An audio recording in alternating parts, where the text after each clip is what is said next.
Hello guys, இந்த video எடுக்கிறதுக்கு நாங்கள் எவ்வளோ பாடுபடுறோம் அப்படிங்கிறது உங்களுக்கு தெரியாது. ஸோ அதெல்லாம் தாண்டி இப்போ நம்ம கூட யார் இருக்கா அப்படின்னா மிஸ்டர் பிரகாஷ் அவர்கள் இருக்கார். நம்ம கூட கண்டினியூஸாக வந்து ஷார்ட் ஃபிலிம்ஸில் நிறைய கேரக்டர்ஸ் பண்ணிட்டு இருக்காரு.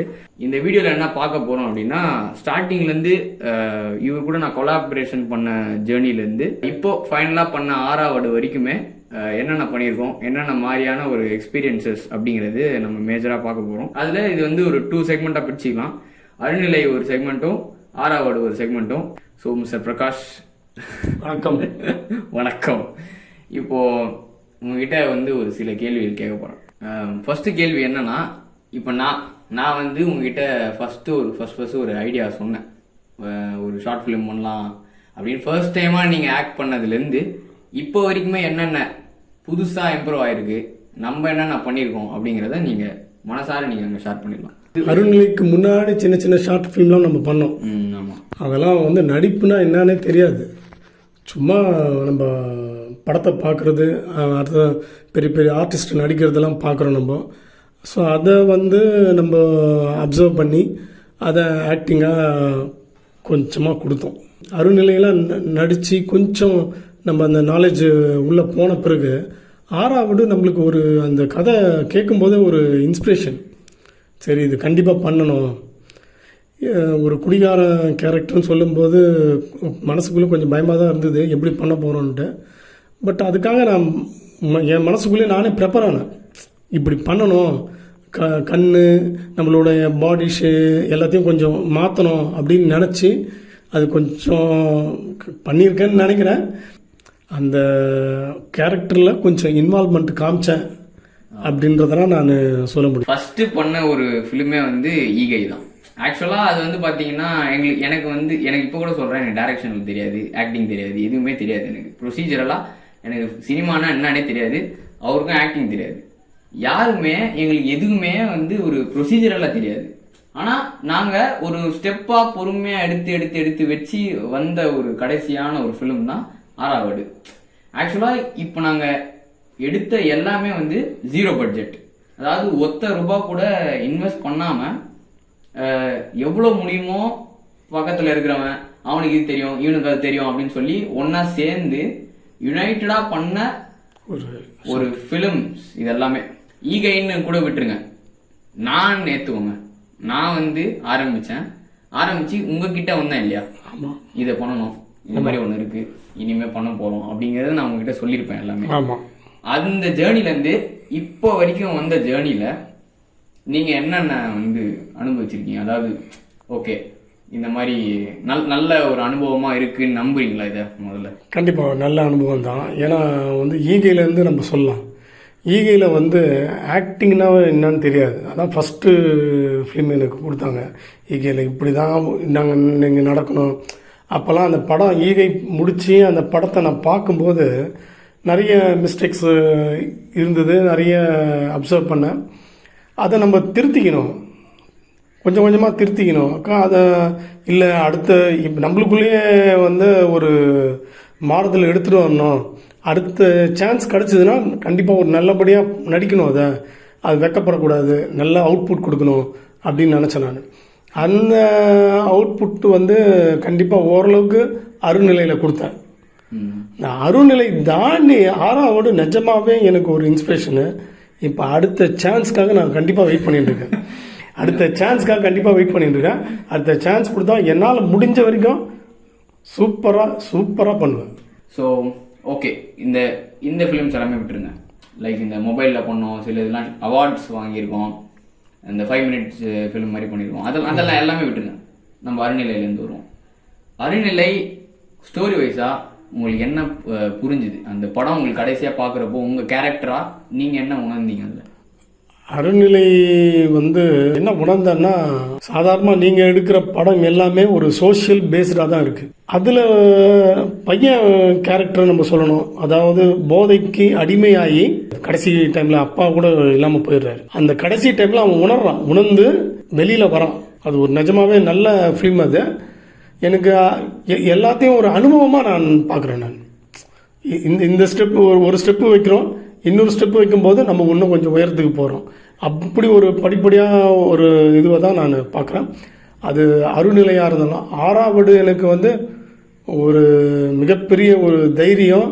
2வது வந்து இவ்வளோ இதை பண்ணவங்க நாளைக்கு மிகப்பெரிய ஒரு படத்தை கொடுப்பாங்கன்ற ஒரு கான்ஃபிடென்ட் எனக்குள்ளே வந்திருக்கு. ஒரு அப்பாவா ஒரு பையன் என்கிட்ட வந்து போதைக்கு அடிமையாகி என்கிட்ட பேசும்போது நான் நிஜமாவே வந்து என்ன ஃபீல் பண்ணேன்னா, ஐயோ இது வெளி உலகத்தில் இது மாதிரி பசங்களால் எத்தனை ஃபேமிலி பாதிக்கப்படுது. இது வந்து நிஜமாவே எனக்கு அது தோணுச்சு. ஒரு படமே சின்ன இந்த படம் தான், பட் இருந்தாலும் ஒரு ஃபேமிலியில் அவ்வளோ கஷ்டப்பட்டு வளர்க்குற பையன் ஒரு போதைக்கு அடிமையாயிட்டா அந்த அப்பா அம்மா வந்து எவ்வளோ கஷ்டப்படுவாங்க. இதில் அம்மா கேரக்டர் கிடையாது, அப்பா கேரக்டர் தான். அப்பா வந்து எவ்வளோ ஃபீல் பண்ணுறாருன்ற இதுவை கண்டிப்பாக ஒரு நல்ல இதுவாக இருந்தது. அதை நிஜமாவே நான் நல்லா ஃபீல் பண்ணேன். இந்த ஃபிலிம் அருண்நிலை பார்த்தப்போ நிறைய பேர் வந்து புரியலன்னாங்க. ஏன் இந்த மாதிரி சீன்ஸ் வச்சீங்க, எதுக்காக அப்படி வச்சீங்க, ஏன் வேற மாதிரி எண்டிங் நீங்க யோசிச்சிருக்கலாம்ல அப்படின்னு சொல்றாங்க. ஃபார் எக்ஸாம்பிள், நம்ம அந்த ரோட்ல வந்து உங்களை டிராக் பண்ற சீன் ஒன்று இருக்கும். வீட்ல இருந்தே ரோட்ல டிராக் பண்ற சீன் ஒன்று இருக்கும். அதுக்கப்புறம் வந்து லாஸ்டா வந்து உங்களை கிரிமேட் பண்ணாம அங்கேயே விட்டுட்டு வந்துடுற மாதிரியான ஒரு சீன்ஸ் இருக்கும். இப்போ நான் அதுக்கான கிளாரிபிகேஷன் கொடுக்குறேன். இப்போ நம்ம அந்த அருநிலை வந்து ஆக்சுவலா நான் வந்து ரொம்ப டீப்பா உட்காந்து எழுதின ஃபிலிம். அது 6வது தாண்டி அதில் நீங்கள் நிறைய டீப் மீனிங்ஸ் கண்டுபிடிக்கலாம். ஃபார் எக்ஸாம்பிள், ஒரு சீன் வந்து நிறைய பேர் எனக்கு சொன்னது என்னன்னா, அந்த காக்காவை வந்து ஏன் வந்து அந்த டெட் பாடி மேலே உட்கார வச்சு அதை அப்படி கொத்துற மாதிரி பண்ணி அதையும் ஏன் திருத்துற மாதிரி பண்ணீங்க, சம்மந்தமே இல்லையே அது அப்படின்ற மாதிரி நிறைய பேர் இதை என்கிட்ட கேட்டிருந்தாங்க. ஃபோன் பண்ணியும் சொன்னாங்க நிறைய பேர். இப்போ நான் உங்களுக்கு வந்து கிளாரிஃபை பண்றேன் அது என்ன. நிஜமாவே அது கேட்கறதுக்கு நான் ரெடியா இருக்கேன். அது என்னன்னா, இப்போ ஃபர்ஸ்ட்லேருந்து பாருங்க, அந்த பையன் கேரக்டர் வந்து அப்பா கேரக்டரை மதிக்கவே மாட்டான். ஃபர்ஸ்ட்லேருந்து ரெஸ்பெக்ட் பண்ண மாட்டான் அப்படின்னு நான் தானே பண்ணேன். அது எனக்கு தெரியும். நான் தான் அப்படி ஒரு மாதிரி சலிப்பா இருப்பேன் உங்ககிட்ட எப்பவுமே. எப்போ உங்க உயிர் விட்டு போச்சோ அப்போதுலேருந்தே வந்து எனக்கு உள்ள ஒரு பதட்டம் வந்துடும். என்னடா இது இருந்தது ஒருத்தர், அவரும் போயிட்டாருன்னா நான் என்ன பண்ணுவேன். இப்போ நிறைய பேர் என்ன கேட்குறாங்க அப்படின்னா, ஏன் ஹாஸ்பிட்டலுக்கு கூப்பிட்டு போல, ஹாஸ்பிட்டல் தானே கூப்பிட்டு போனோம். ஆக்சுவலா அந்த பையன் ட்ரக் அடிக்ட், அதாவது கஞ்சா அடிக்கிற பையன். அவனுக்கு வந்து வேலையே என்ன தெரியும்னா, மூச்சு வச்சு இருக்கான்னு பார்த்துட்டான், இறந்துட்டீங்க, அப்புறம் ஹாஸ்பிட்டல் எதுக்கு கூப்பிட்டு போனோம். அப்போ அவனுக்கு என்ன ஒரே ஒரு தாட் இருக்கும்னா, எரிக்கணும், எப்படி எரிக்கலாம். இதுதான். வீட்லயும் யாருமே இல்லை. அப்போ எப்படி அவன் வந்து அந்த பாடியை கூட்டு போவான், இல்லை எடுத்துட்டு போவான். அதுக்கான ஒரு ஸ்டூபிடிட்டி தான் அந்த பையன். அவன் எவ்வளவு ஸ்டூபிட்னா, அந்த பாடியை ரோட்ல இழுத்துட்டு வருவான். அவங்க அப்பா அப்படின்னே அவன் வந்து உணராம, எந்த ஒரு பயமோ இல்லை என்னடா இதுன்னு ஒரு பரிதாபமோ இல்லாம அவங்க அப்பாவையே தரன்னு ரோட்ல இழுத்துட்டு வர அளவுக்கு முட்டா பையனை எப்படி ஹாஸ்பிட்டலுக்கு வந்து அவன் யோசிப்பான். இதெல்லாமே தான் வந்து அந்த கேரக்டரா நம்ம பார்ப்போம். அதனாலதான் நிறைய பேருக்கு ஆடா ஃபீல் ஆச்சு, அதை ஏன் எடுத்துட்டு வந்தாங்க அப்படிங்கிறது நிறைய பேருக்கு புரியல. பட் நான் இப்ப சொல்றேன், நீங்க கேளுங்க. நான் தப்பா கூட இருக்கலாம், பட் நான் சொல்றது நான் சொல்லிடுறேன். இப்ப அந்த நம்ம எங்க விட்டோம், கரெக்டா வந்து அந்த சுடுகாடு. அப்போ வந்து 2 பேர் வந்துடுறாங்க இல்லையா, 2 பேர் வந்து எடுத்துட்டு வா அப்படின்னு கூப்பிட்டு போயிடுறாங்க. அந்த 2 பேரும் நான் யாரை ரெஃபர் பண்றேன்னா, உங்ககிட்ட ஒண்ணுமே இல்லாம பிளாட்ஃபார்முக்கு வந்து நம்ம நிக்கிற நிலைமை வந்தாலுமே யாரோ 2 பேர் உனக்காக வருவாங்க. எவ்வளோ கீழ்த்தனமா போனாலுமே, எவ்வளோ சட்டை பேண்ட் சோறு சாப்பிட இல்லைன்னா கூட 2 பேர் வந்து என்னப்பா ஆச்சு, சோறு ஏதாவது வேணுமான்னு சொல்லி உன்னை ரிவைவ் பண்றதுக்கு யாருன்னா கண்டிப்பா இருப்பாங்க. அந்த ரிவைவை வச்சுதான் நம்ம லைஃபை வந்து பில்ட் பண்ணிக்கணுமே தவிர்த்து அவங்களே டிபெண்ட் ஆகி இருக்கக்கூடாது அப்படிங்கறத அந்த 2 கேரக்டர், அந்த மீன் வண்டி கேரக்டர். இப்போ நேரா சுடுகாட்டுக்கு வந்துடலாம். சுடுகாட்டுக்கு வந்த அப்புறம் அங்க வந்து ஒரு சீன் வருது. என்னன்னா, இவன் போய் கெஞ்சுறான், எனக்கு எப்படியாவது எங்க அப்பாவை எரிக்க விட்டுருங்க, ஏன்னா அவனுக்கு இருக்கிறது நீங்க மட்டும்தான், அவனுக்கு தெரிஞ்ச ஒரே விஷயம் இதுதான், அவனுக்கு யாருமே இல்லை, இதுதான் மேட்டர். இப்போ உங்களை அங்க படுக்க வச்சுட்டான், இன்னொரு பாடி வருது, அதை எரிச்சு காசு வாங்க, அந்த காசு தான் உங்களை எரிக்க போறோம். அந்த கேப்ல ஒரு க்ரோ வந்து உங்க மேல அந்த டெட் பாடி மேல உட்காரு. இப்போ அந்த பையனோட ரியாக்ஷன் என்ன? அந்த பையனோட ரியாக்ஷன் வந்து இப்பதான் அவன் வந்து அப்பாவோட வேல்யூ கொஞ்சமா புரிஞ்சுக்கிறான். புரிஞ்சுட்டு என்ன பண்றான், ஓடி வந்து அந்த காக்காவை தெருத்துறான். இப்போ ஃபார் எக்ஸாம்பிள் நான் இதை எவ்வளவு டீப்பா எழுதியிருக்கேன்னா, அந்த பாடி. இப்போ டெட் பாடிங்கிறது இயற்கை. இயற்கைனா என்ன நடக்கும்? அதுக்கு எதுவுமே இல்லை அப்படின்னா என்ன நடக்கும்? நாய் வரும், ஆமாம், மண் சாப்பிட்ரும், காக்கா வரும், என்ன வேணா நடக்கலாம். அது ஆக்சுவலா இயற்கை, அவ்வளவுதான். இயற்கைன்றது அந்த காக்கா. காக்கா வந்து அதோட வேலை அது செய்யுது. உயிரோட இருந்த வரைக்குமே அந்த பையன் வந்து எந்த ஒரு விஷயமும் பண்ணாத இருந்ததுனால இப்போ வந்து செத்தக்கு அப்புறம் என்னடா பண்ற நீ அப்படிங்கிற ஒரு கேள்வி கேட்கிற ஒரு சீன் அது. செத்து இயற்கையாவே ஆயிட்டாப்புல. அப்போ வந்து காக்கா வந்து மேல உட்காந்து என்ன விட்றாப்பா, என் வேலையை பாத்துக்கிறேன் அப்படின்னு. அதான் இயற்கையே. நம்ம அதை தாண்டி நம்ம எதுவுமே யோசிக்க முடியாது. அப்போ அந்த பையன் வந்து அப்போ வந்து தெத்துறான், காக்கா போ எங்க அப்பா அப்படி. இவ்வளவு நேரம் என்னடா பண்ண? அதான் இப்போ இருக்கும்போது சில அருமை தெரியாது. அது அந்த அந்த கதையில் எனக்கு தோணுது. அதுதான், அது இல்லாத போது அவங்கள பற்றி அந்த அருமை வர்றத அது ஒரு சின்ன சீன் அந்த காக்கா இது வர மாதிரி வச்சிருந்தேன். அதுதான் ஃபார் எக்ஸாம்பிள் இந்த மாதிரி. பட் என்கிட்ட இந்த ஃபிலிமை நீங்க ஒரு மல்டிபிள் டைம்ஸ் உட்காந்து பார்த்தீங்கன்னா மிஸ்டேக்ஸை தவிர்த்து, நாங்கள் மிஸ்டேக்ஸ் பண்ணதான் செய்வேன். நாங்கள் டெக்னீஷியன்ஸ் கிடையாது. நாங்கள் முன்னாடி சொன்ன மாதிரி ப்ரொசீஜராக நாங்கள் ஒரு இது கிடையாது. ஆனால் நீங்கள் மல்டிபிள் டைம்ஸ் அந்த ஃபிலிம் உட்காந்து பார்க்குறப்போ நிறைய விஷயம் நீங்கள் நோட் பண்ணலாம். அதில் ஒரு பெஸ்டான எக்ஸாம்பிள் என்ன அப்படின்னா, இவர் வந்து கிட்டத்தட்ட ஒரு 2-3 மணி நேரம் அங்கேயே படுத்திருந்தது. அது வந்து ஒரு உண்மையான சுடுகாடு. அது அங்கே வந்து கேட்டு நான் இந்த மாதிரி ஒன்று பண்ணணும் அப்படின்னு சொல்லி பஞ்சாயத்தில் கேட்டு லெட்டர் வாங்கி அவ்வளோ ப்ரொசீஜர்ஸை தாண்டி அங்கே யாரும் வராமல் டிஸ்டர்ப் பண்ணாமல் போலீஸ்க்கு லெட்டர் கொடுத்து ஒரு 2 to 3 hours படுத்திருந்தேன் நான். 2 to 3 hours பணமா அங்க பணமா வந்து துணி போட்டு படுக்கு. இப்போ நீங்க ஒரு ஃபேமிலி மேன். இவரு இந்த ஃபேமிலி மேனை ஆக்டிங்னா என்னன்னு தெரியாது. அந்த மாதிரி இருக்கிற ஒரு ஆளை இந்த மாதிரி ஒரு சீன் இருக்கு வந்து பண்ணுனா யாருன்னா பண்ணுவாங்களா? ஆனா இவர் பண்ணாரு. அதுக்காக வந்து நான் உங்களுக்கு வந்து ஒரு பெரிய தேங்க்ஸ் சொல்லிக்கிறேன். ஏன்னா அந்த மாதிரி ஒரு போல்டான ஒரு கேரக்டரை என்ன மாதிரி ஒரு சின்ன பையன் வந்து அப்ரோச் பண்ணி சொல்லி அதை வந்து எக்ஸிக்யூட் பண்றது வந்து ரொம்ப வந்து ஒரு அது இன்னொரு விஷயம் என்னன்னா, இந்த அருநிலையில் அந்த பாடியை பையன் இழுத்துன்னு வரான். வீட்டில இருந்தோ இழுப்பான், ஆமா ஆமா, தெருவுலையும் இழுப்பான், சுடுகாடு வாசல்ல இருந்து இழுத்துன்னு போவான். இதுல இழுத்து 2 பக்கமும் சம வலி வந்துச்சு. 2 பக்கம் இழுத்து உடம்பெல்லாம் வலி. எனக்கு அந்த வலி வந்து அந்த வீட்டிலேருந்து இழுத்துட்டு ரோடு வரும்போது அந்த வலி தெரிஞ்சிச்சு எனக்கு.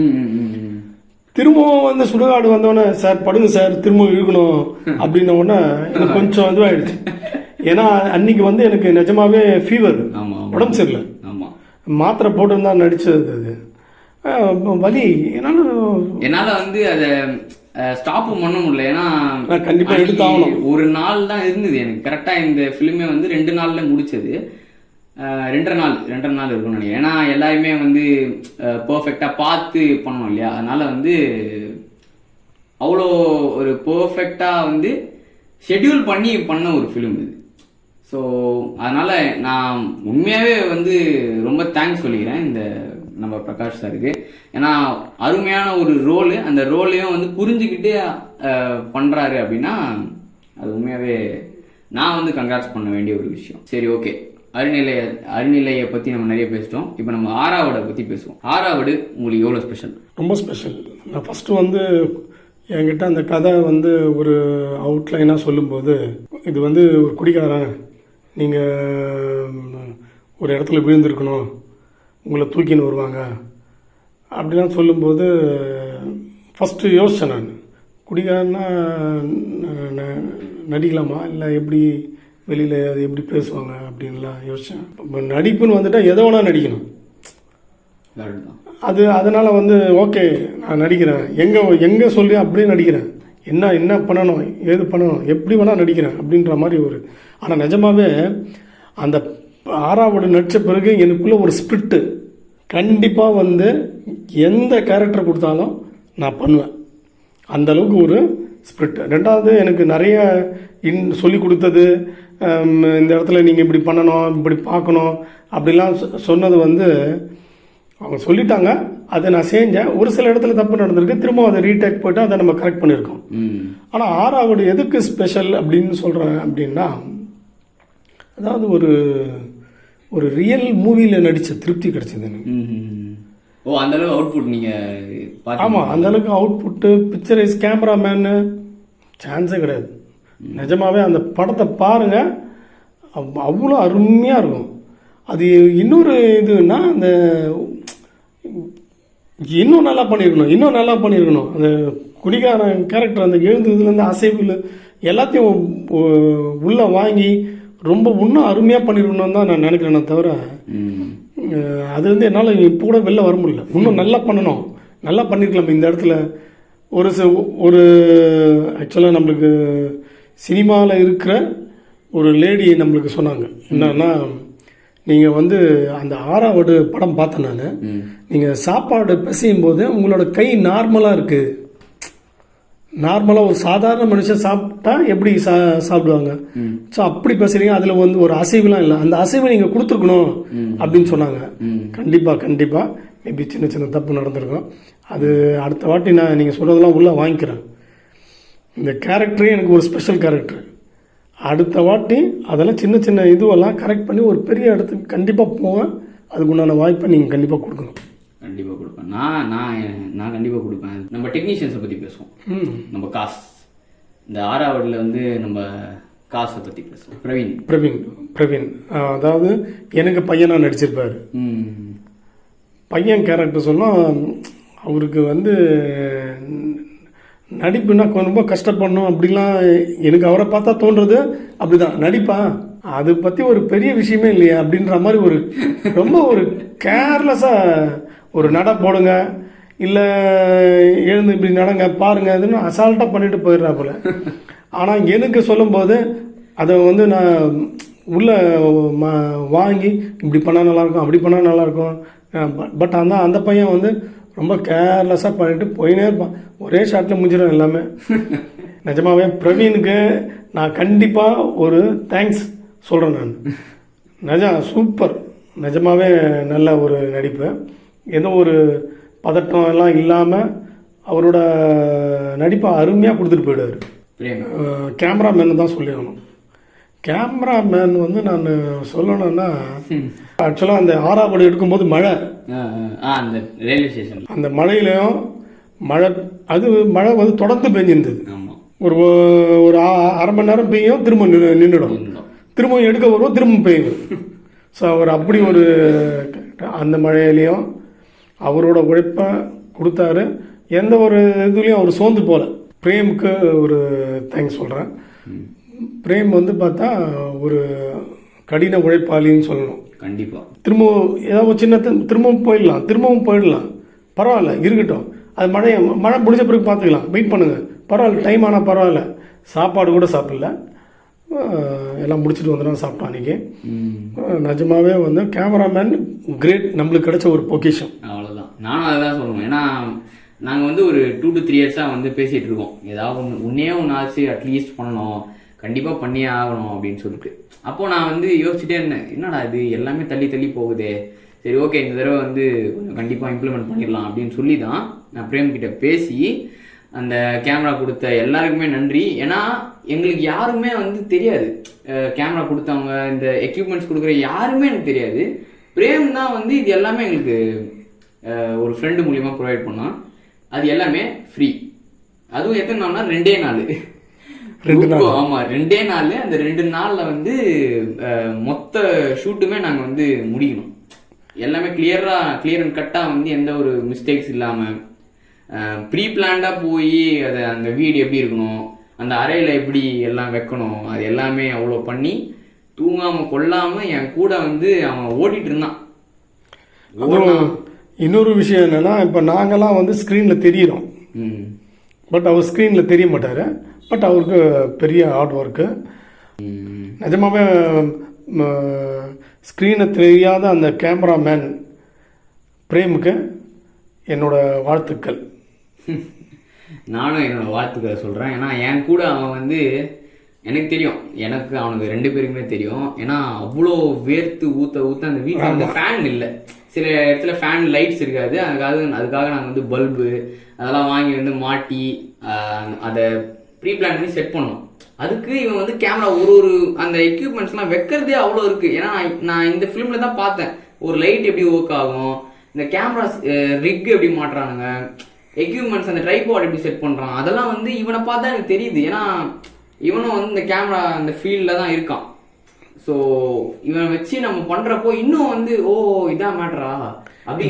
இதுல என்னன்னா அவருக்கு ஒரு அசிஸ்டன்ட் கூட இல்லை, எல்லா ஒர்க்கும் அவரே தான் பண்ணணும். குனிஞ்சு நிமிந்து எழுந்து ஓடி பிறண்டிட்ட ஆளு அவ்வளோ ஹார்ட் ஒர்க் பண்ணி நான் என் வாழ்க்கையில் நான் அவ்வளோ அப்படிலாம் நான் பார்த்ததே இல்லை. அவ்வளோ ஹார்ட் ஒர்க் பண்ணுற ஒரு பையனை உண்மையாக பார்த்ததில்ல. அவனோட ஒரு கேமரா ஒர்க்கில் அவ்வளோ பேஷனேட்டாக இருப்பான். அதுவும் இல்லாமல் பிரவீனுமே கேமரா பண்ணிட்டு இருப்பான். அவனுக்கும் கேமரானா உயிர், 2 பேருமே கேமரா தான். பட் பிரவீன் இதில் வந்து லீட் ரோல் பண்ணிட்டான். பிரவீனும் சும்மா இல்லை, அதான் நான் சொல்கிறேன்ல. பிரவீன் பற்றி இன்னொன்று சொல்லணும். பிரவீன் வந்து இந்த கடைசி ஷாட்டு இந்த அப்பாவை அடிக்கிற சீன்ல, ஆமா சிங்கிள் டேக், அதை அடிச்சு முடிச்சு அந்த எப்படா ரிலீஸ் ஆகும்னு வெயிட் பண்ணியிருந்தாரு அவரு பிரவீன். முச்சவனை சாரிப்பான்னாரு. சாரிப்பா எதுக்குப்பா, இல்லை நான் கை தூக்குற மாதிரி உங்களை வந்தேன் சாரிப்பா அப்படின்னு. என்னப்பா இருக்கு, அதெல்லாம் ஒரு ஆக்டிங் தான், அதெல்லாம் ஒன்றும் இல்லைப்பா, நீ அதெல்லாம் வெட்கப்படாமல் நடி, ரிஹர்சல் கூட அப்படியே பண்ணு, என்ன ஒரிஜினாலிட்டி என்ன கொடுக்க முடியுமோ அதை பண்ணுப்பான்னு சொன்னேன். ஒரு நல்ல நிஜமாவே தம்பிங்க 2 பேரும் சூப்பர். சத்தியமா எனக்கு வந்து ரொம்ப ஹாப்பியாக இருக்குது இந்த 2 பேரும் எனக்கு கிடைச்சது. அவ்வளோ ஹார்ட் ஒர்க் பண்ணுற பசங்க. நான் உண்மையாக சொல்ல, நீங்கள் ஃப்ரேம்ஸ்லாம் நீங்கள் கூட பார்த்துக்கோங்க. நம்ம ஃப்ரேம் பண்ண இந்த ட்ரெயின் சீக்வன்ஸில் ஒரு ஃப்ரேம் வரும். அப்புறம் வந்து அந்த ட்ரெயினுக்கு முன்னாடியும் ஃபோன் பேசுவோம், ட்ரெயினுக்கு அப்புறம் ஃபோன் பேசுகிற சீன்லாம் நான் சைடில் ஒரு இடத்துல போய் இறங்கி போவேன். அந்த அந்த இடத்துல சினிமாட்டோகிராஃபிலாம் பாருங்கள், அருமையாக பண்ணியிருப்பாரு. ரெண்டாவது அது அந்த ஃபோன் பேசுறது வந்து பார்க்கும்போது பகல் மாதிரி வெளிச்சம் இருக்கும், அப்படியே போக அந்த லைட்லாம் கொஞ்சம் கம்மியாகும், அது கொஞ்சம் உத்து கவனிச்சா தெரியும். நல்ல ஒரு அருமையான கேமராமேன். பிரேமுக்கு வாழ்த்துக்கள். எடிட்டர் லோகேஷ் என்னோட ஃப்ரெண்டு தான், அவனோட ஸ்கூல் ஃப்ரெண்டு தான். அவன் தான் எடிட் பண்ணான் இந்த ஃபிலிமுக்கு. அவன் வந்து ஆக்சுவலாக கோட் கிரியேட் டைம்ஸ்லேருந்தே பண்ணிட்டு இருக்கான். எனக்கு கோட் கிரியேட்டுன்னு, ஆமாம் கோட் கிரியேட் தான் என்னோட ஃபர்ஸ்ட் கொலாப் அவன் கூட. அப்போதுலேருந்தே இப்போ வரைக்குமே என்னோட ஃபிலிம்ஸ் எல்லாமே அவன் தான் எடிட் பண்ணுவான். லைக் அவன் வந்து என்கிட்ட பச்சையாக மூஞ்சில சொல்கிறான், நல்லா இல்லை இந்த ஷாட்டு தூக்கு அப்படின்னு. நம்மளுக்கு இந்த மாதிரி ஆட்கள் தான் தேவை. நல்லா இல்லை அப்படின்னு அவன் வந்து ஒழுங்காக நமக்கு சொல்கிறானோ அவனை தான் உண்மையாகவே பக்கத்தில் நம்ம வச்சுக்கணும் அப்படின்னு நான் நம்புகிறேன். ஆமாம்மா, பாராட்டுறவனை விட இது மாதிரி மூஞ்சிக்கு நேரம் அந்த இதுவை சொல்கிறாங்க, அப்போ தான் நம்மளால வந்து உருப்படியாக கற்றுக்கின்னு முன்னேற முடியும். அதாவது ஃபர்தரா அதான் இப்போ நான் கோட் கிரியேட் பண்ணப்பையும் இல்லை அதுக்கு அடுத்தது எல்லா ஃபிலிம்ஸ் பண்ணுறப்பையும் நிறைய மிஸ்டேக்ஸ் அவன் நோட் பண்ணி இந்த மாதிரி இருக்குடா, இந்த மாதிரி மாற்றிக்கோன்ட்டு. ஆனால் 6வது தான் வந்து அவன் வார்த்தையை என்கிட்ட சொன்னது என்னன்னா, சூப்பர் ஃபிலிம்டா அப்படின்னு அவுட்புட்டை பார்த்துட்டு சொன்னான். எனக்கு அப்போ தான் வந்து சாட்டிஸ்ஃபைடாக இருந்தது. என்னடா இது, நம்மளுக்கு இத்தனை நாளாக வந்து நம்ம கூட இருந்து நம்ம ஜேர்னியை பார்த்து நம்ம கூடயே வந்து இந்த ஃபிலிம் எடிட் பண்ணவன் நல்லா இருக்கு அப்படிங்கிற ஒரு வார்த்தையை சொன்னால் அது ரொம்ப ரொம்ப ஸ்பெஷலான ஒரு வேர்டு அப்படின்னு நினைக்கிறேன். ஏன்னா எல்லாருமே அந்த வார்த்தையை சொல்ல மாட்டாங்கல்ல. டெக்னீஷியன்ஸே சரி பண்ணிட்டேன் போனால் போகுது ரிலீஸ் பண்ணுங்க அப்படிங்கிற மாதிரி தான் அது. நிறைய பேர் அப்படி தான். ஆனால் இந்த 6வது ஃபிலிம் வந்து எவ்வளோ ஸ்பெஷல்னா, நிறைய பேர் நல்லா இருக்கு அப்படின்னு வாய்க்கு நேராக சொன்னாங்க என்கிட்ட, அதை பற்றி புகழ்ந்தாங்க, அதை பற்றி வர்ணிச்சாங்க நிறைய பேர். அதனால எனக்கு ரொம்ப ஹாப்பியாக இருக்குது. இந்த ஃபிலிம் நான் பண்ணதில் ரொம்ப ஹாப்பியாக இருக்குது. நானுன்னு மட்டும் இல்லை, நான் வந்து பேப்பரில் தான் கையை வச்சு இதுதான் இது அப்படின்னு நான் சொல்ல முடியும். ஆனால் இவங்கள மாதிரி ஆட்கள் தான் அதுக்கு உயிரே கொடுக்குறாங்க. ஸோ அவங்க எவ்வளோ ஸ்பெஷல் அப்படிங்கிறது எல்லாரோட கோஆர்டினேஷனில் தான் நம்ம சொல்ல முடியும். எல்லாமே எனக்கே வந்தெல்லாம் சேர்ந்துறாது. ஐடியா எடுத்துகிட்டு வரேன், அந்த ஐடியாவுக்கு உயிர் கொடுக்குறவங்க இவங்க. ஸோ அதையே தாண்டி இன்னொரு உயிர் கொடுக்குற ஒரு மனுஷன் இருக்கான். யார் சொல்லுங்க? இசை. நம்ம பையன் தருண் தம்பியை நேரில் பார்த்ததில்ல, ஆனால் ரொம்ப ரொம்ப ஆசை. ஆக்சுவலாக வந்து இந்த படம் ஆரம்பித்ததுலேருந்து இசை யாருன்னு நான் கேட்டுருக்கேன் ஒரு வாட்டியும் சாய்கிட்ட. தருண் ஒருத்தர் பண்ணுறாரு அப்படின்னு சொன்னாப்புல. அப்போ நான் சொன்னேன், ஒரு அந்த மியூசிக்கோடு நான் அந்த படத்தை பார்த்துட்டு நான் வந்து ஒரு சின்ன விஷயம் சொல்லிக்கிறேன். சின்ன சின்ன தமிழ் பாடல்கள் எழுதுவேன். அந்த தமிழ் பாடலுக்கு இது மாதிரி ஒரு ஆள் கிடைச்சா அந்த அந்த பாடலுக்கு அப்படியே அந்த இசை போட்டால் உயிர் கிடைச்சா மாதிரி. அதனால அந்த தருண் தம்பியை ரொம்ப பார்க்கணுன்னு நான் ரொம்ப ரொம்ப ரொம்ப ஆசைப்படுறேன். அவரை என்ன சொல்றது, தம்பி உன்னை பார்த்தா நான் மெல்ட் ஆயிடுவேன். அது மாதிரி ஒரு இது எனக்கு. அது இசை இல்லைன்னா அவ்வளோதான். கண்டிப்பா சூப்பர் மியூசிக் அருமையாக பண்ணியிருக்கீங்க. அது முதல்ல நான் சொல்லணும். எனக்கு நம்பர்லாம் இல்லைப்பா, நம்பர் இருந்ததுன்னா கண்டிப்பாக உன்னை பாராட்டியிருப்பேன். அதுவும் இல்லாமல் நான் செல்ஃப் இன்ட்ரடியூஸ் பண்ணிக்கணும். ஸோ அதனால இது ஒரு சான்ஸாக எனக்கு அமைஞ்சிச்சு. ரொம்ப அருமையான மியூசிக்கு, பாராட்டுக்கள். இன்னும் பெரிய ஒரு மாற்றங்கள் வாழ்க்கையில் நிறைய விஷயங்கள் நீங்கள் அச்சீவ் பண்ணணும்னு. இல்லை நிறைய வந்துட்டு இருக்கு. Super super super. அமைதியா இருக்கும், நான் எதுவும் சொல்லாம.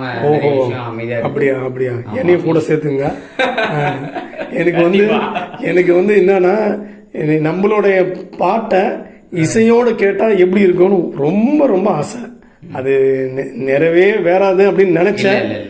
அதுக்கு ஒரு வாய்ப்பு கிடைச்சா கண்டிப்பா நல்லா இருக்கும். தருண் மீட் பண்ணலாம். ஆக்சுவலா நான் தருண் கிட்ட சில விஷயம் சொல்லணும். என்ன அப்படின்னா, நான் ஸ்கிரிப்டை ஃபைனலைஸாக முடிச்சுட்டு இது மாதிரி கேமரா பிரேம்கிட்டையும் தருண்கிட்டையும் கான்ஃபரன்ஸில் பேசிகிட்டு இருந்தேன். அப்போ நான் ஒரு ஃபிலிமும் வர்ணித்தேன். லைக் கிளைமேக்ஸில் உன்னோட ஒரு சிக்னேச்சரான ஒரு மூவ் தேவை எனக்கு, உனக்கு பெஸ்ட்டு அப்படின்னு நீ கொடுக்குற வரைக்கும் உனக்கு ஒரு 2-3 வாரம் டைம் தரேன், எடுத்துக்கோ பெஸ்ட்டுன்னு உட்காந்து அந்த ஒரே ஒரு நிமிஷம் ட்ராக்கை உட்காந்து 15 நாள் பண்ணாப்புல. எஸ்எஃப்எக்ஸ் ஆகட்டும், எஸ்எஃப்எக்ஸும் அவன் தான் ஒர்க் பண்ணான், மியூசிக்கும் அவன் தான் பண்ணான். லைக் இப்போ நீங்கள் அந்த ஃபிலிமில் நீங்கள் பார்த்தீங்க அப்படின்னா, ஃபர்ஸ்ட்லேருந்தே எப்படி போவோம்னா, ஒரு ஒரு ஒரு கீ போயிட்டே இருக்கும். அந்த கீ கிளைமேக்ஸ் நோட்டோட ஒன்று ஜாயின் ஆகும். அப்படியே அப்படியே ரிலேஷனலாக போவோம். அப்படியே ஃபுல்லாக அப்படியே ரிலேஷன் ஆகிட்டே இருக்கும். கரெக்டாக அவன் அந்த பிரவீன் எப்போ இப்படி திரும்பி பார்த்து அம்மாவை பார்த்துட்டு அப்படியே உள்ளே போவான் பார்த்தீங்களா, அந்த இடத்துல ஒரு ஒரு ஒரு பிஜிஎம் வரும். அவன் சொன்னான், இந்த மாதிரி ஒன்று இருக்குண்ணா, நான் பண்ணுறேன் அப்படின்னு சொன்னான். சரிடா பண்ணு அப்படின்னா அவன் ஒரு தடவையும் ரஃப் அமுச்சிட்டே இருந்தான். எனக்கு ரஃப் வர வரையே எப்பா என்னடா செம்மையாதுடா, நல்லா பண்ணுறானே, இது நம்ம சீனோட ஒரு கோரிலேட் ஆனால் எப்படி இருக்கும் அப்படிங்கிறது. அவனை நான் ஒரு ஒரு நுணுக்கமாக சொல்லுவேன். சின்ன சின்ன மைன்யூட்டான எனக்கு கூட நான் ஒன்று சொல்லலான்னு இருக்கேன். அந்த ட்ரெயின் சீனில் முடிச்சுட்டு ஒரு மாடு இறந்துருக்கும், அதை பார்க்க போவீங்க. ஆமாம் ஆமாம். அப்போ ஒரு பிஜிஎம் வரும், அப்படியே ஒரு மாதிரி பஸ் வராம. ஆமாம் ஆமாம். அது கூட நல்லா இருந்தது. அது மொத்தத்தில் மியூசிக் சூப்பர். மியூசிக்கால ஆறாவது இன்னும் எழுந்து நிக்குது. அதுதான் அதான் நான் சொன்னப்பே அதான் சொன்னேன். நான் இன்னும் கேமரா டேட்டே ஃபிக்ஸ் பண்ணல, ஆனா நான் ஸ்டோரி எல்லாமே சொல்லிட்டேன். ஓகே. இந்த மாதிரி இவ்வளோ நுணுக்கமா ஒரு சில விஷயம் நடக்கும் கிளைமேக்ஸ்ல. அதாவது பின்னாடி எக்ஸ்பிளைன் பண்றேன். அவ்வளோ நுணுக்கமான ஒரு விஷயம் நடக்கும். அந்த விஷயத்துல நீ அப்படியே உப்பு தூவுற மாதிரி அப்படி தூணும். டிஷ் எல்லாம் பண்றோம் நாங்க, நீ அப்படியே உப்பு தூவி விட்டு பெப்பரும் தூவி விட்டு எலுமிச்சை பிழிஞ்சு அந்த மாதிரி சாப்பிடுற மாதிரி அந்த மாதிரி ஒரு அந்த ஃபிளேவர். அதாவது என்னதான் ஃபுட்டு நீங்க ரெடி பண்ணாலுமே உப்பு பெப்பரு இதெல்லாம் போட்டாதான் அந்த ஒரு நச்சுன்னு அடிக்கும் மண்டையில. அந்த நச்சுன்னு அடிக்கிற மண்டையில இருக்கிற ஒரு ஃபேக்டரியே தருண் தான் திருவந்தான். அதனால நான் தருண் என்னைக்குமே கடன் போட்டிருக்கேன். ஏன்னா எனக்கு இந்த மாதிரி யாருமே ஃப்ரீயாலாம் பண்ண மாட்டாங்க இல்லையா. கண்டிப்பா சான்ஸே கிடையாது. ஒரு ஐடியாவை நம்பி எனக்காக அவன் ஃபர்ஸ்ட் டெபியூ, இது தடவை ஒரு ஃபிலிமுக்கு பண்றான். தடவை இதுதான் ஃபர்ஸ்ட். இது வரையும் அவன் அவன் ஒர்க் பண்ணியிருக்கான். லைக் எக்ஸ்டர்னலா இந்த மாதிரி கிளாஸ் போயிருக்கான், இந்த மாதிரி எனக்கு தெரியும் அப்படின்னு சொல்லி நானும் யோசிச்சேன், என்னடா இது பையன் ஃபர்ஸ்ட் டைமா வேற இருக்கான், வேற யாருன்னா கொஞ்சம் எக்ஸ்பீரியன்ஸா தான் பண்ணுவாங்களே அப்படின்ட்டு ஒரு சாம்பிள் ட்ராக் பிரேம் அமுச்சு விட்டான். செதறிட்டேன். இந்த பையனை புட்றா தயவு செய்து அப்படின்னு சொல்லி அவன்கிட்ட உடனே ஃபோன் பண்ணி பேசி, நீ தான் பண்ற, டெபியூவா இருந்தாலுமே நீ தான் பண்ற, நீ பண்ணா கரெக்டாக வரும், நான் சொல்றத மட்டும் நம்பு, ஐடியா இதான் சீனு அப்படின்னு ஒரு ஒரு சீனுக்குமே நான் ஃபோன் பண்ணி சொல்லுவேன். கிளிப்பாக அனுப்பிச்சு இதான் மேட்ரு, இப்படிதான் இருக்கும், இப்படிதான் வேணும் அப்படின்னு நான் சொல்லுவேன். ஆனால் எனக்கு மியூசிக் பற்றி ஒன்றுமே தெரியாது. அவனுக்கு மியூசிக் தெரியும். பார்த்தீங்களா கிளைமேக்ஸில் மியூசிக் பார்த்தீங்களா, அதுதான் வந்து ஒரு அவனோட டெபியூ ஒர்க்குன்றது என்னால் இன்னுமே நம்ப முடியல. ஃபர்ஸ்ட் ஒர்க் அது. எவனா ஃபர்ஸ்ட் ஒர்க்ல அவ்வளோ ஒரு எக்ஸ்ட்ரீமான ஒரு விஷயத்த நல்லா அருமையா பண்ணிருக்கா போல, அருமையா இருக்கு. எனக்கு ரொம்ப ரொம்ப பிடிச்சிருந்தது. அந்த டைட்டில் கார்டு வர்ற வரைக்குமே கிளைமேக்ஸ் வந்து ஒரு 1 minute ஒரு ட்ராக் போகும், அருமையாக இருக்கும். எனக்கு ரொம்ப ரொம்ப பிடிக்கும். நான் வந்து பஸ்ஸில் இந்த எடிட் ஒர்க்ஸ் போயிட்டு இருக்கும்போது பஸ்ஸில் வந்து போட்டு போட்டு கேட்டுன்னு இருப்பேன் காலேஜ் போகிறப்போ. நல்லா இருக்கா, எப்படி இருக்கும், சீனோட எப்படி இருக்கும், அப்படியே அப்படியே ஒரே டெலிவிஷனலாகவே இருப்பேன். அப்படியே அதுலேயே எப்போ வந்து ரிலீஸ் ஆச்சோ இன்னும் அப்படியே ஒரு அப்பா முடிஞ்சுது அடுத்து வா அப்படின்ற மாதிரி இன்னொரு பாரத்தை தூக்கி ஏற்றிட வேண்டியதுதான். அந்த மாதிரி போயிட்டு இருக்கு. இசை இசை இசை இசை தான் வந்து என்ன சொல்றது, இசை இல்லைன்னா அசைய கூட முடியாது. கண்டிப்பா அது மாதிரி ஒரு அருமையான மியூசிக் போட்டிருக்கீங்க. சூப்பர் தருண், நல்ல சான்ஸ் உங்களுக்கு கிடைக்கணும். வருது வருது அப்கமிங்காக நான் நிறைய வருது. அடுத்தடுத்த ப்ராஜெக்ட்ஸ்க்கு நம்ம தருண் தான் பண்ண போகிறோம். அதை நான் இப்பயே சொல்லிடுறேன். அவரை நேரில் எனக்கு இன்ட்ரடியூஸ் பண்ணிடுங்க. கண்டிப்பாக கண்டிப்பாக கண்டிப்பாக பேசிடலாம். அப்புறம் நான் வந்து நம்ம கடைசி பகுதிக்கு வந்துருக்கோம். என்னன்னா 6வது வார்டு தான். 6வது வார்டில் வந்து ஒரு ஃபைனல் போர்ஷன் நான் எப்படி பண்ணேன் அப்படிங்கிறத நான் உங்களுக்கு சொல்லணும்னு நினைக்கிறேன். முதல்ல ஃபைனல் போர்ஷனை பற்றி நீங்கள் உங்களோட ஒரு பெர்ஸ்பெக்டிவ் என்ன? இல்லை, ஃபைனல் போர்ஷனை பற்றி நிறைய பேர் என்ன யோசிச்சாங்கன்னா, ஏன் எண்டிங் ஏன் அப்படி இருக்கு? ஆமாம், எனக்கும் அது மாதிரி சொன்னாங்க. அதாவது நீங்கள் எழுந்து அடிக்க போகிறீங்க, பையன் வந்து உங்களை அடிக்கிறாரு, அதுக்கப்புறம் நீங்கள் வாக் பண்ணி வெளியில் போகிறீங்க, அதுக்கப்புறம் பையன் வந்து உங்களை கூப்பிட்டுட்டு நீங்கள் ஏன் திருந்துற மாதிரி காமிக்கூடாது அப்படின்னு நிறைய பேர் சொன்னாங்க. ஆக்சுவலாக இது வந்து 6வது வார்டுன்னு பேர் வச்சதுக்கு அது மாதிரி ஒரு நம்ம காட்சியை காமிச்சிருந்தோம்னா கண்டிப்பாக அது செட் ஆகிருக்காது. ஏன்னா இது வந்து நிறைய குடும்பத்தில் வந்து இது மாதிரி ஒரு சூழ்நிலை நிலவிட்டு இருக்கு. இந்த சூழ்நிலை வந்து இப்படி தான் இருக்குது, இப்படி தான் ரியாலிட்டின்னா இதுதான் ரியாலிட்டி, இப்படி தான் இருக்குது. அவன் எந்த குடிகாரனும் திருந்துறான் அப்படி திருந்திட்டான் அப்படின்ட்டு வந்து ஏதோ 100ல் 1 அது மாதிரி தான் நான் கேள்விப்பட்டிருக்கேன். அது வந்து அதனால தான் 6வது வார்டு. அது ஒரு குடும்பத்துக்கு 6வது வார்டு அமையுது. அதை வந்து கொண்டு போய் இது படத்து ஒரு சின்ன ஷார்ட் ஃபிலிம் மூலமாக உங்களுக்கு சேர்க்கறதுனா அதை தான் கரெக்டாக தான் பண்ணியிருக்காங்க. அதை நான் கிளியராக அவங்களுக்கு சொல்லும்போது, இந்த 6வது வார்டுக்கும் அந்த காட்சிக்கும் சொல்லும்போது, ஓ ஓகே ஓகேன்னு நல்லா பரவாயில்ல, ஓகே இப்போ புரியுது எங்களுக்கு அப்படின்னு சொன்னாங்க. இன்னொன்று ஒரு விஷயம் சொல்லணும், 6வது வார்டு அப்படிங்கிற டைட்டில் வச்சதே நம்ம மிஸ்டர் பிரகாஷ் தான். ஏன்னா அவ்வளோ கிட்டத்தட்ட ஒரு 30 டைட்டில் ஆச்சுப்பா. ஆமாம், 30 டைட்டில் கிட்டத்தட்ட நாங்கள் வந்து சூஸ் பண்ணோம். ஆக்சுவலாக எனக்கு டைட்டில் யார் வச்சதுன்ட்டு ஒருத்தர் கேட்டார் என்ன. அது சதீஷ். ஓகே, டைட்டில் வந்து யார் சூஸ் பண்ணது டைட்டில், ஏன் என்ன ஆச்சுன்னு கேட்டேன். ஏன்னா டைட்டில் நான் தான் வச்சேன்னு சொன்னேன், இது கொஞ்சம் மாற்றிருக்கலாம்னு சொல்லிட்டு மனசு கஷ்டமாயிடும். அதனால் நான் என்ன பண்ணேன், என்னப்பா டைட்டில், எக்ஸலண்ட் டைட்டில், சூப்பராக இருந்தது டைட்டில் அப்படின்னு.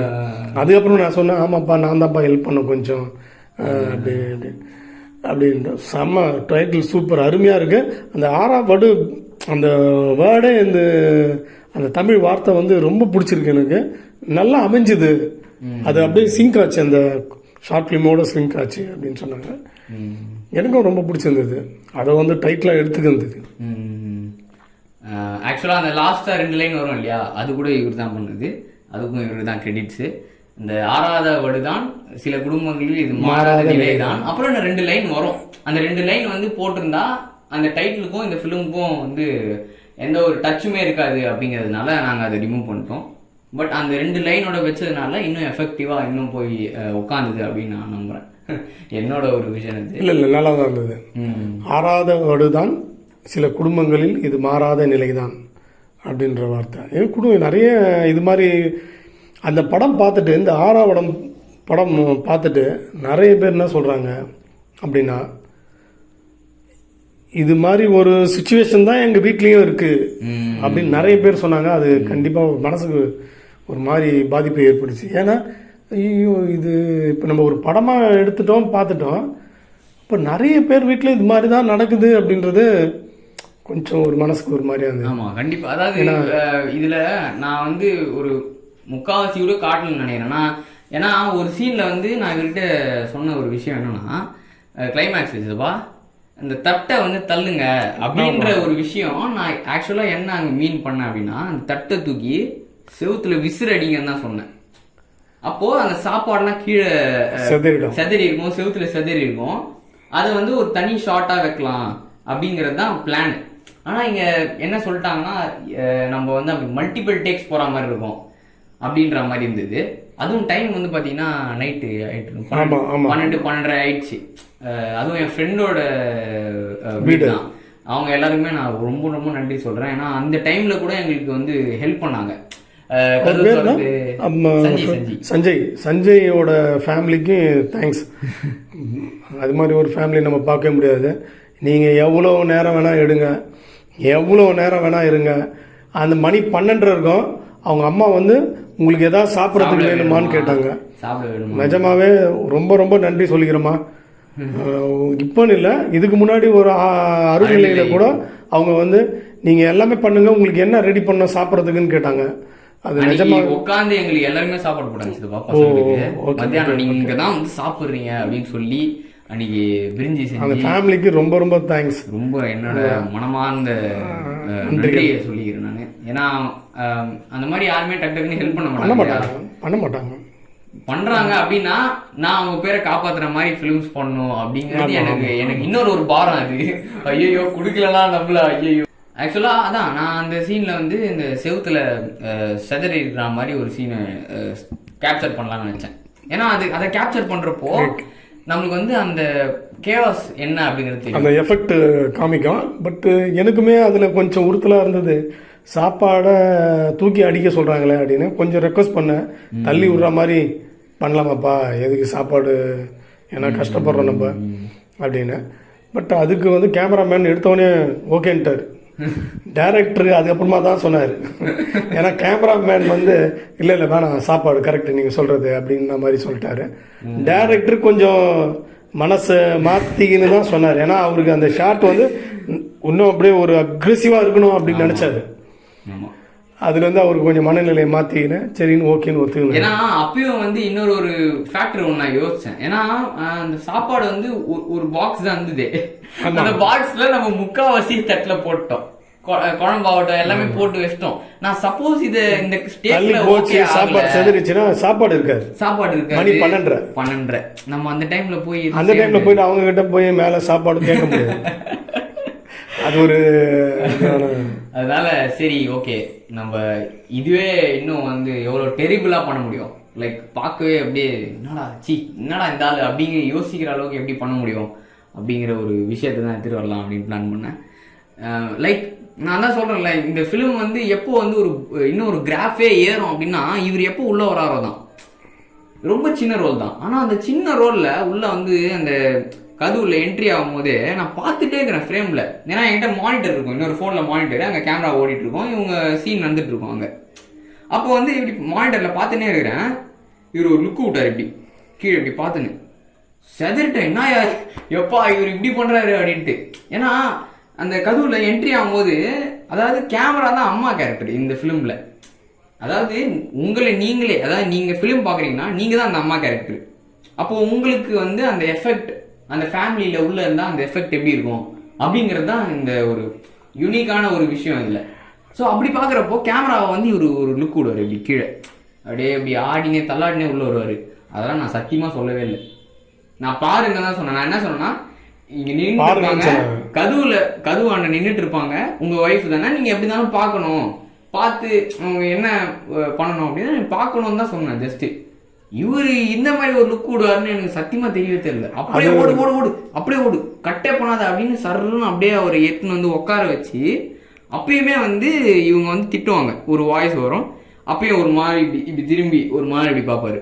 அதுவும் பெஜாரா இருந்தது. அப்படியே ஓடு அப்படியே ஓடு ஓடு ஓடுன்னு அப்புறம் கரெக்டா இப்படி வந்து சரிம்மா வரமா அப்படின்னு சொல்லிட்டு நான் போயிடுவேன். இது வரைக்கும் தான் அந்த டேக்கு.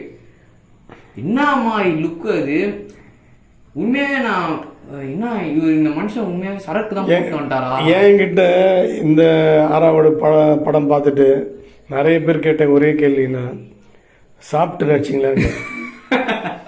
சரக்கு கண்டிப்பா போட்டிருக்கீங்க, சரக்கு போட்டு நடிச்சிங்களான்னு தான் கேட்டாங்க நிறைய பேர்.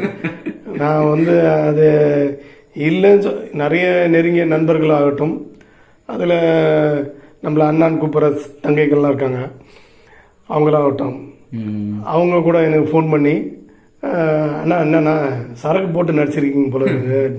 இல்லைம்மாண்ணா நம்ப முடியலண்ணா அப்படின்ற மாதிரி சொன்னாங்க. அது கொஞ்சம் இதுவாக இருந்தது, என்னடா இது அப்படின்னு.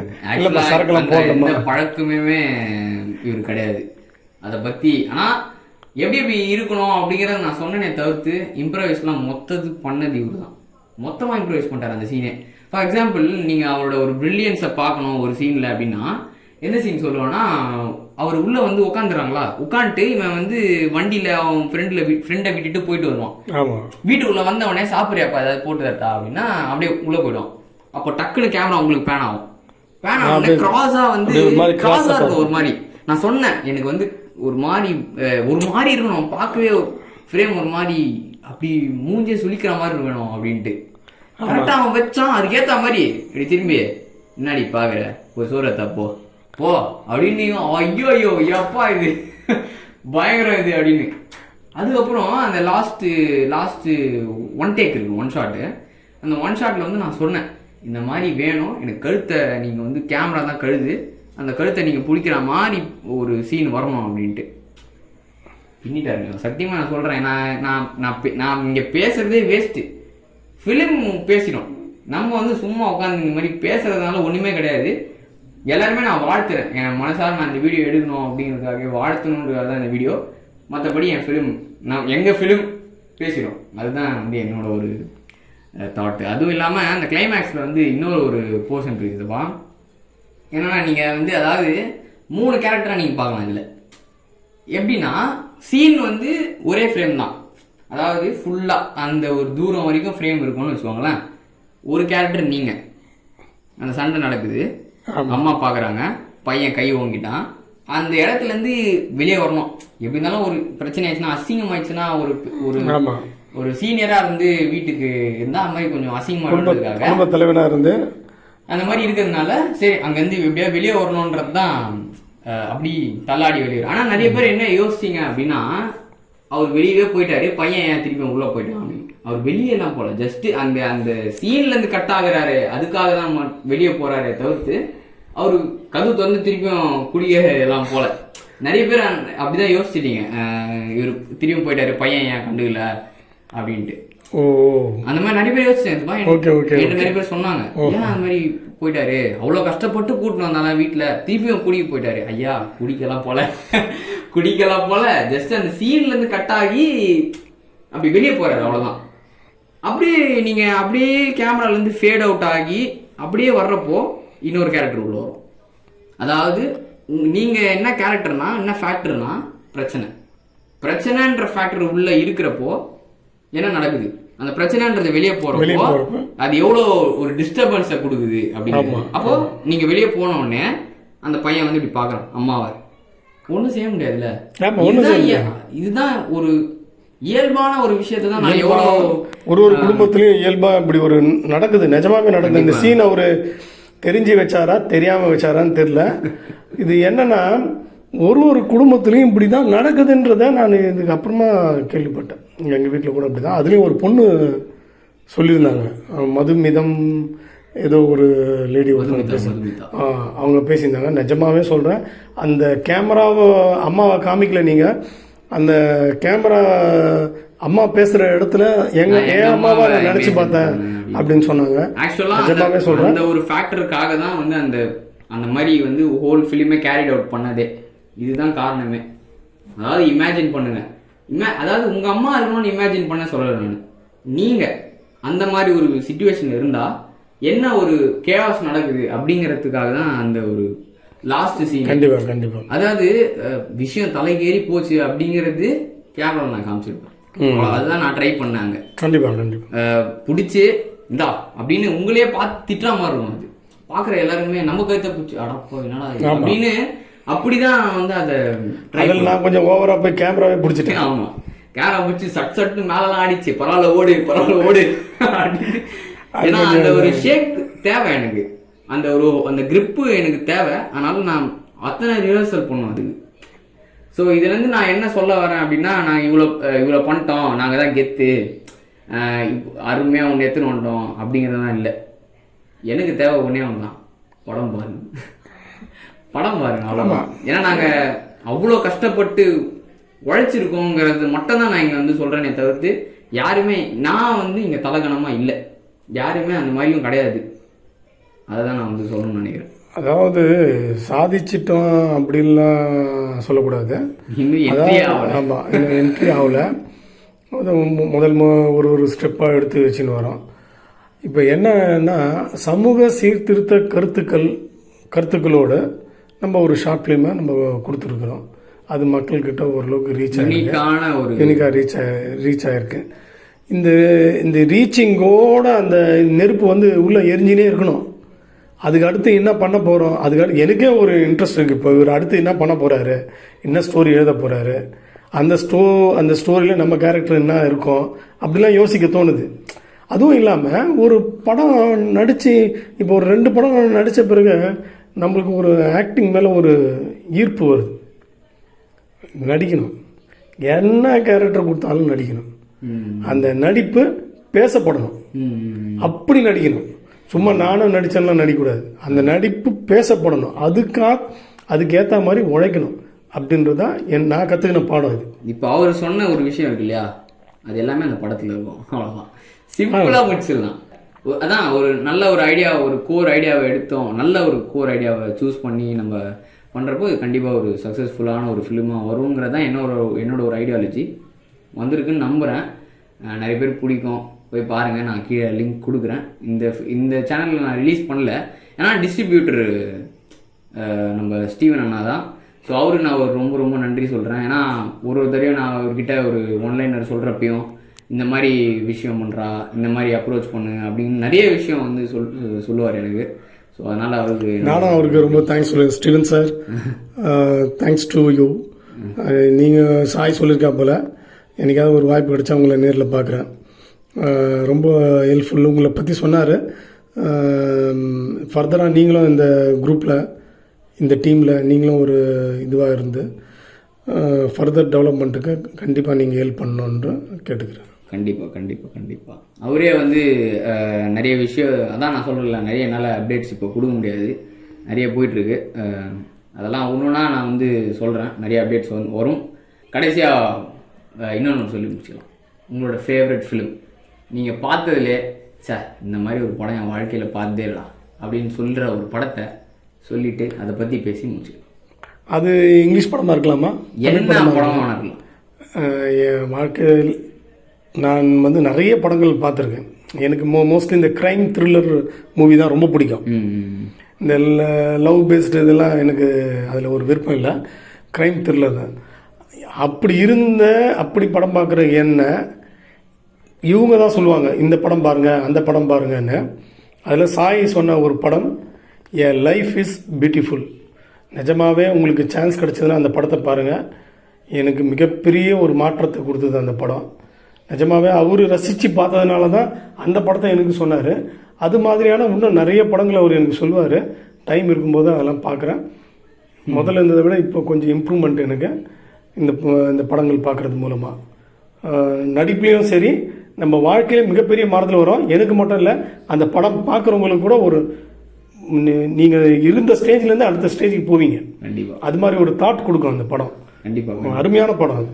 அதை பாருங்கள், முடிஞ்சதுன்னா பாருங்கள். அது மூலமாக கிடைத்த அறிவாக கூட இருக்கலாம் நம்மளோட ஆக்டிங்கை. மேபி எனக்கும் அவ்வளோதான். நானும் நிறைய ஃபிலிம்ஸ் பார்ப்பேன். அதான் இவர் நிறைய பார்ப்பார், பார்த்துட்டே இருப்பார். அது மாதிரி ஒரு கேரக்டர் அவர். அதான் சூஸியாக பார்ப்பேன். எல்லா லாங்குவேஜும் பார்ப்பேன், எல்லாமே பார்ப்பேன். எனக்கு மொழியே தெரில அப்படின்னாலும் நான் படம் பார்ப்பேன். மொழி சவுண்டே கேட்கலனா கூட நான் படம் பார்ப்பேன். ஏன்னா அந்தளவு எனக்கு பிடிக்கும், அந்தளவு பொறுமையாக எனக்கு இருக்குதுன்னு நம்புகிறேன். ஆனால் அருநிலை எடுக்கும்போது நம்ம பீட்டரால் கொஞ்சம் காமெடியாக வேறு இருந்தது. அந்த ஷூட்டிங் ஸ்பாட் வந்து கொஞ்சம் காமெடியாக இருந்தது. அவர் மறந்துடுவார், போவார், திரும்ப ரீடேக்கு, செம ஜாலியாக இருந்தது.